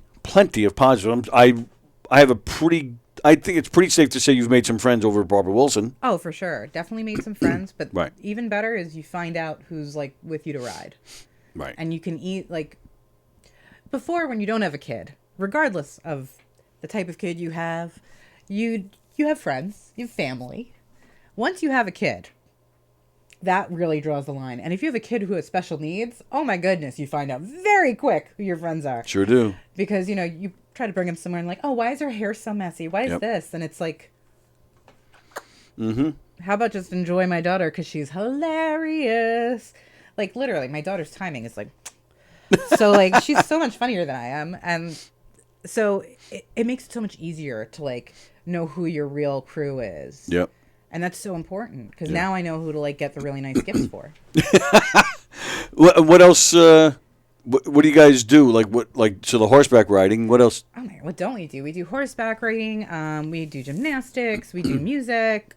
She goes to school 5 days a week, full time. Mm-hmm. It's huge. So we just really have the weekends. My mom actually, and I don't get to talk about this a lot. So I do appreciate the platform. I've actually never on a show talked about my daughter and her diagnosis. This is the first time. Is it all right? It's fine. Okay. But if I'm a little emotional, it's because this is a topic that is not a public topic for me. Yeah. Okay. It really isn't. But if you do have any child with special needs, it's like being, and you're a parent, it's like being in a dark room trying to navigate. You're like, what do I do? What am I supposed to do? There is no manual. There's nothing. The spectrum is so wide that it's not like, oh, that kid did that, so all right, so that's what my daughter's going to do. No, it doesn't work that way. You talk to any parent, they have a whole different agenda. Right. So I, by trade, am a project manager. Like, that's my trade. Mm-hmm. So I'm like, listen, we're getting this under control. Like, as soon as we had the diagnosis, I'm like, all right, what do we do? Right. Get to the Google machine, start talking to parents. There's this great program, New York State, Office for People with Developmental Disabilities. Yep, OPWDD. Roll it. Do it. We're already in. Self-direction? So right now we're doing self-direction. We got the waiver program, things like that. Yep. But I talked to parents and they're like, oh, I didn't know about that. You didn't know about that. I talked to my doctor. He didn't know about it. Like my daughter's doctor. Right. So actually the receptionist was like, no, there's nothing like that exists. Because I was looking for respite. Because they actually, my mom went through training and my mom is now like 3 hours after school. She watches my daughter while I'm working. Mm-hmm. And it's great. Everybody wins. And I had asked, the receptionist, is there any program like this that can help me with my daughter? And they're like, no, nothing like that exists. So I actually called the receptionist back when I found out. And I was like, hey, listen, you gave me some bad information. Right. I need you to take a pen and write this down because I don't want you to spread that information to other people. Right. Because it's so important. Mm-hmm. I'm actually very surprised to hear that. Yeah. So many people don't know about it. And right. They don't know about all these other resources. You have AHRC. You have, I'm drawing blanks, but ACDS and all these acronyms. Yep. That's where my daughter goes. ACDS. ACDS. Love. Yep. And I know that this isn't something you typically talk about on your show. This type of, it's a hard audience to hit. So I hope we're not losing everybody that's on. No, but and it actually is something that I've talked about regularly. In fact, Carol Miner, who's watching, she says, "Welcome to Holland" is a great poem. Hits so true. She's from Hicksville, but she's down in Texas. She has a son that's on the spectrum, and we talk all the time. And a lot on the show will say something. We should not have to reinvent the wheel when we have a new diagnosis. Right. Exactly. There you go. Yeah, Carol is very... she seems well-versed. Like she knows what yes, she's talking that's exactly what I was looking to say. Absolutely. Thank you. Yes. But that's, and at times I think I know what I'm talking about. It sounds like it. At times. But then something new or something different, and you got to reinvent the wheel. You got to resend everything, and it is so trying. And I always tell my husband, my mental load is full right now. Yeah. That's what I'll tell him. Like, my mental load is done. I'm working. I've got this. It's too much. The end of the month is always crazy. Not for the reasons some of these guys are. I'm sure the jokes are spinning in their head right now as I say this time of the month. With the self-direction, filling out all the forms. The forms, the and paperwork. Thank goodness the organization that I work with, they extended their deadline to the 3rd of every month. Oh, nice. To do the previous month's paperwork. It used to be by the end of the month at midnight, if you don't have it in, you're screwed. You're out of luck. Because this past week, I had a very busy week. I forgot all about it. February 3rd, which was when? Friday? Mm-hmm. I had... Cold snap. Oh, that's right, yeah. I had to take my daughter. She plays basketball in a special needs league on Friday, so I took her to that. Oh, that's awesome. We had something to do after, and then I got home. It was almost 10 o'clock by the time I got home. I'm like, holy crap, self-direction. I got on the computer, scurried, got it done. 11:50, emailing it out. I'm like, oh, thank goodness. But, yeah, it's every month, and it can be very stressful. It's overload. Yeah. And it's like you feel bad as a parent to even say this affects me, because you're doing it for your kid and you're like, whatever it takes. Absolutely. I am, we are those Right. parents. We are going to do it. So like, you don't even want to admit that, like, this is too much, or like, I'm on the verge of tears. This is too much. I cannot do this. But when you say you can't admit it, you don't want to. I mean, I don't feel like I want to.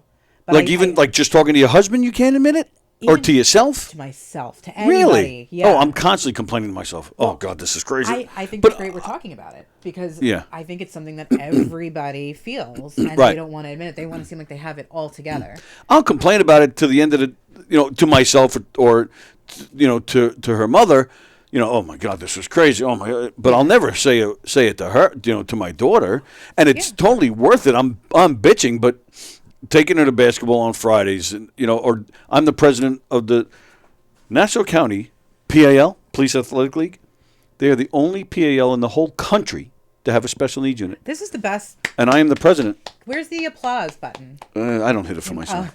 I'll hit it for myself. Screw Please, it. yes. Thank you. Yes. Thank you. Thank you. Please sit. Your Please. daughter does basketball. What else does she do? What's that? She does basketball. What other extracurriculars?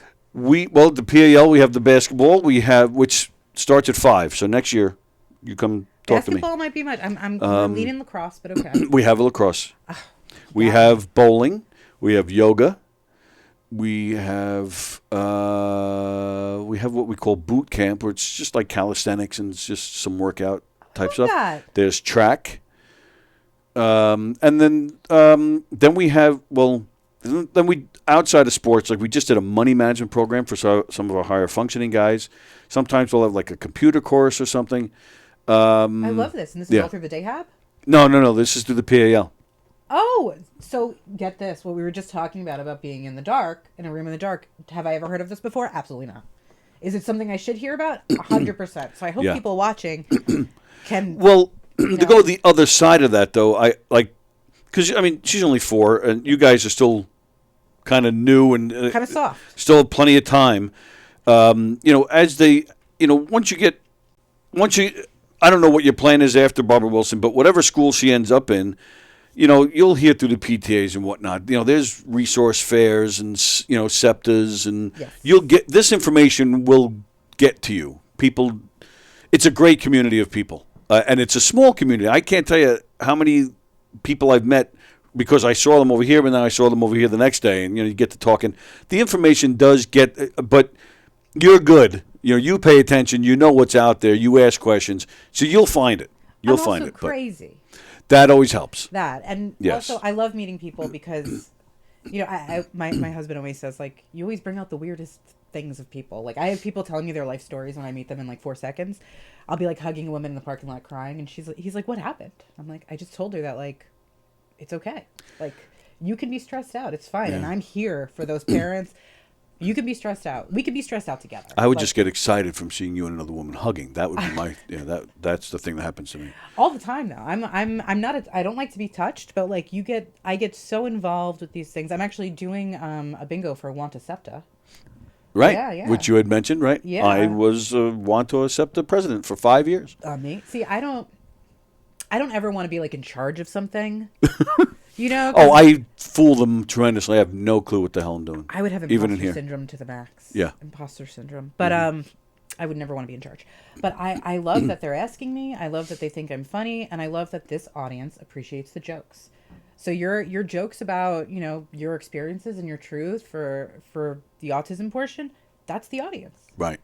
And that's probably why people love you so much. Because it's definitely not your looks. No. It's the one leg thing. Like it's a pity thing. No, it's definitely not. It's a pity thing. No, I would definitely put that as like the 5th characteristic I would think of you. That's not even probably the top 10. You know, like you know, you meet somebody and you're like, oh, that's so and so. Like, that's Jen. She's loud and fat. You know, like that would. I have never, honest to God, like, I have never heard anybody say that about you. But you would like never. say, "Oh, Jen, who?" And you would be like, "Jen. She's really loud. She's super friendly, but a little like she's kind of and people would be like, "Oh," but I've never. When people talk about you, today was the first time I knew about the leg. Oh, all right. Because no one's like, "There's Tony." He's like, "I got one leg." Here comes that one-legged bastard again. I thought you were talking about somebody else. I know other people in the comedy world who like also are missing limbs. So like now I feel like it's a thing. I don't know, sorry, but like I feel like it's a locally. Thing. Yeah. That's my bit, man. I know, right? Fuck. Do you know Mike Tanzi? No, I don't. Was he missing something? No, but first time I ever met him, we were doing a show, and he went on before me, and he had a quick bit about dating a girl with one leg. And I'm standing. That would have been amazing, I'm sure. Especially if it was up to the hip. Yeah. That would be like that's hitting pay dirt. Oh, absolutely right. Dude, like that's. But so I'm backstage. I'm like, oh, wait till this guy. So I go out there and I get to the bit about one leg, and so I mean you must know that any type of callback through. I think all through time. Audiences love, like anybody, a TV show, a movie, stand-up. Love a good callback. People love callbacks. Love it. So I go out there and I'm like, see that guy before with the one-legged jokes? And immediately, that's all I had to say. And then, but of course I kept going. Fuck that guy. Hate that guy. And he's young and I. Did you pull like that? It was actually me with a wig, you stupid man. No, I just said he was very well dressed with his skinny jeans and every hair was just perfect. So I said something about, go back, instead of doing stand-up, go back to your boy band, you prick. And the place went nuts. And then I even thought to myself, all right, I got to bring this guy with me. We just got to form an act. It's a great act. It's a troupe at this point. But, so they love that stuff. Carol, her son is 27. Nice kid. He's been in here. It's always changing, just like neurotypical young adults. We are just more in tuned with theirs, and burnout is real. Yeah, that's true. Absolutely. SSI, Medicare, Medicaid, therapy, basketball, new art pieces, all works.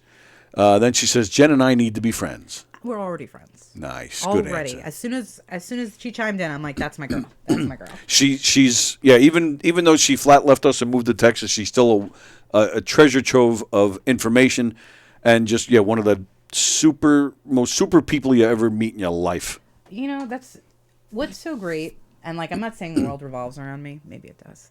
Is that, I made this new community after I had my daughter. Is when I decided I'm going to do comedy because I wanted something for me. Okay. And this was when she was an infant. I wanted something for me. And then through this community, I met so many people who are going through similar struggles than me. Not struggles, but similar situations. Right. And it's like, wow, this new community I have of comedian friends or people who think they're funny, whatever. Have these similar life experiences that I have, and it's like, wow, I'm so glad to have made that connection. And that's one of the things I love about Lou Pratt's. He brings his son everywhere with him, and I love their relationship. They're just two guys. I feel like such a rock star when I'm on stage and his son is in the stage. I actually, when I go off the stage, I give him a big hug and I thank him for being here because I feel like such a rock star. Yep. I'm like this. I don't care who else is in the audience. I do. I love seeing them. And Brian's just hanging out, drinking a beer, hanging out with his dad. Like it's the best. Lou's one of my heroes. And you know what? He's such a soft, nice, gentle man. And then you find out that like he works in civil service, and you find out that like he's a gun carrying badge guy. Yep. And you're like, really, my Lou Pratt? Like for real? Oh, and that reminds me. just try to take it easy when I say these next two words. Don Sill. Mm-hmm. The teddy bear that he is, I just want you to know, just this past weekend we were talking about something, and he called me numbnuts. That was such a Don Sill thing to do. No, I was devastated. I love Don Sill. Stop it. Just stop it. You're not going to ruin my opinion honestly, of my you could Don. be like, Don Sill murdered someone, and I'd be like, I bet he did it really well, though. Oh, yeah, he did the best job. Yeah. But and that's the thing, because, everybody loves Don, so when he did kill the guy, everybody was like, the guy deserved it. Right, I'm sure there was a reason. Don, it's cool, Don. It's fine. Go on home. See, that's the problem with being one of my friends, though, is once people are in my circle, it's like you could do anything, and I'll be like, great job. I love that for you. I've literally been in situations where I've gotten phone calls of devastating news, and I'm like, am I the first person you called? And they're like, no, I called the cops first. I'm like, oh, thank God. Because I was probably going to give you horrible advice, and we would both probably end up in jail. I was on my way with the shovel. Yeah, oh shit, okay. But once, and these circles that you meet people, once you make that connection, it's I'm sure you had a reason. Mm-hmm. Absolutely, do it. Yep. Don, nobody was going to miss that guy anyway. It's fine. You know what I always say? If you're going to do it, do it. Take the opportunity. Go all the way. Go all the way, do it well. Right. And just get it done. So kill like no one's watching. If my daughter was going to be a serial killer, just be the best serial killer out there that you can be. I will be so supportive. And if she is the best, that means she'll never get caught. Maybe. So. Who knows? But serial killers do want to get caught. That's the well, whole that's thing. true. So yeah. But whatever she's down to do is just try your best. Do it the best to what you think the best is. Right. And that goes for myself also. Everyone's like, oh, you love doing comedy, Jen. You're so funny. Are you going to do this or that? And I'm like, I'm having a great time. I'm loving this right now. This is wonderful. I was a little thrown off with the whole sign situation, but now I have something to do after this. Exactly. So I just enjoy myself. And right. And you might expand your circle. If you find the sign, you'll be Hirschman's best friend. I'll be his worst enemy. He's not getting it back. Well, that's true. I will be his. How big is this sign? Could it fit in a Volkswagen Tiguan? Yeah, well, it's it's a banner, so you can roll it up. It's 6 feet high. You know what? I should have known the quality wasn't there because Hirschman. Yeah, trying to skimp exactly. A little it's I don't know, maybe 2 or 3 feet wide, something like that. Huh. Yeah, so it's tall. I could roll it up though and put it in my car. Totally done. Yeah, it's a banner. Done. That'd be. Oh, I hope you find it. I really hope I do. I'm not going to spend awesome. an exorbitant amount of time looking for it. I hear you. Honest. Right. Yeah, I mean, we're talking about Hirschman. Yeah. All right, but with that, it is time for us to get out of here. We're actually went a little late, but so what? Because this was a blast. Let me show that again. Thank you so much for having me on. Anytime. I'm You're really not always a welcome. morning, afternoon person, so I really appreciate it. I'm not a morning, night, afternoon. Yeah, I really. I'm not any of those things. So that's this Thursday. Doors open at 5:30. Showtime is 7:30. Lots of great comedians. Tim Saliani, Joe Cravella, Kathy Arnold Jr., Benny Rizzuti, Allison Persky, Lou Pratz. Who's Dino? Was that Dino? Dino. It's the best of 2022. Yep. It's a recap, best of 2022 in my opinion. So if you should go, even if you hate kids, you should go because the comedians are wildly amazing. Nice. And I'm not just saying that because they donated their time. They really are.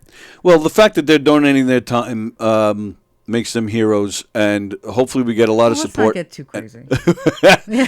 But they should have a full house in there as a thank you for donating their time. Headlining, of course, is the killer Carla Okeson, and hosted by none other than Jen Snorteland right here. So I can't wait to see you guys. Also, check us out tomorrow on the Gagoot Show. Carla will be on too to talk about her new show.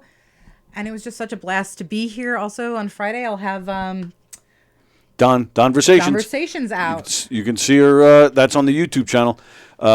Jen Snorteland with Don Sill. I had so much fun. Well, you can come back and I mean that. Come back anytime. This was a lot of fun. Well, you know what? You're in trouble. I hate when people say you're like family. Come back anytime. I mean it. I'm taking it seriously. I have a hard time doing the show by myself, so I love when people come in. I mean, and we have room for. I love that. Jen Snorteland, she's better than nothing. Exactly. Exactly. There's room for 8, so I'm always telling people, and that's always my favorite when people, especially when they show up unexpected, and then it's really off the cuff, and you get a few comedians in here, and they just bounce off each other. They rip each other apart. In my opinion, sometimes it's better than the actual show out there. So I love it. So you're part of the family, and you can come in anytime. We'd love to have you.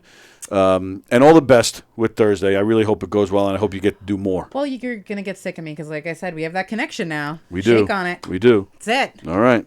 Cool. All right, we're out of here. Tonight at 6:30, Steve Squared. And then at 8 o'clock, Flip Tracks Radio, Tom Sanfilippo with a special guest playing some tunes. Both of those shows are on the YouTube channel. And then we're back here tomorrow on Twitch. Hugh Murray will be back here again tomorrow for some Tuesday trivia. So join us. All right, enjoy the rest of your Monday. Where is my video to play? There it is. All right, we'll see you guys later. See ya.